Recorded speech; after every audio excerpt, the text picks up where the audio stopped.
zomi pi akwa ma pe idam kem te khyam zira USA body token satna to ke zui in zomi sang na pang te ading zira USA scholarship thakhat ong tang ko khering hi hi scholarship ingem na hang pen pilna le semna sang sin zolo zomi sang na pang te pan pi na ding le zomi sang na pang te in pilna le sem na a matut kwal so na ong nga the na ding u chi ngem na hi scholarship อยากจะดิ่งเป็นสังกัดกลุ่มสุงินมีขัดจ้างเงินดอลลาร์ตุนีตาฮิดิ่งฮีกลุ่มขัดินมีขัดปนินมีทุ่มจังกิตาคิดิ่งอ่ะ scholarship งาแต่เป็นจงมีความปี USA และจะได้ USA กลุ่มจินความปีแต่ฮักกิปาตัวดิ่งฮี scholarship งาเทดิ่งแต่เป็นจงมีฮิดิ่งอ่ะ high school กาลา high school ละโจหินสังนาปังเตและสังโจเซียมสินนาอันใน undergraduate และ graduate แต่ฮิดิ่งฮีตัวบ้านนะ his scholarship เป็นเลยตุ้งกำเข้มเปลเหมือนตัวมาอมจงมีเข้มเปลอินเสียวเทดิ่งฮี scholarship เสียวนะอากิสัมนำงามฮี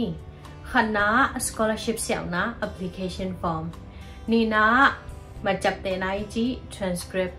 เกณฑ์เตนะ college กุมนี่นะการิงนะฮีและ college กุมขันนะ transcript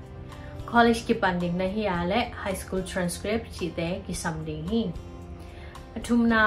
recommendation letter จีหอยสักปีนาจง third party มีขัดแย้งปันกิสัมดิ่งอ่ะต่อเป็นอุณาสังกัมอินควันปีเตฮิโลดิ่งฮีอลีนา personal essay จีมีมาไล่กว่าจงอัดกูดิ่งฮีต่อสุงะ future career goal หมายละมาในเซปนาดิ่งตกิไซเงียมนาเตฮิดิ่งอ่ะลายมาตูขัดปันตูเลจังอากิกาลฮิดิ่งฮีต่อเต็งนะคะคิดจางเงิน scholarship committee in a qualify จดอยากเต็งของเตลดิ่งอ่ะ scholarship finalist เต็งอินอนุนุงอ่ะ scholarship committee เตโต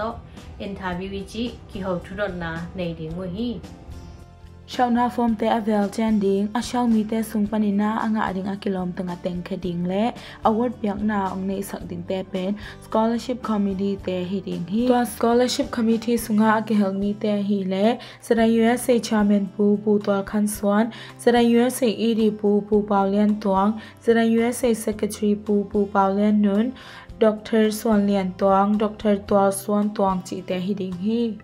application form เป็นจาก USA website ปนินากิดาวน์โหลดเทดิ่งฮี application เป็นโนเวมเบอร์คาในขัดนี้นะเกหงดิ่งอ่ะเด็ดไล่เป็นกลุ่มสมินมาร์ชคาสอมแรงงานในตาฮิดิ่งฮี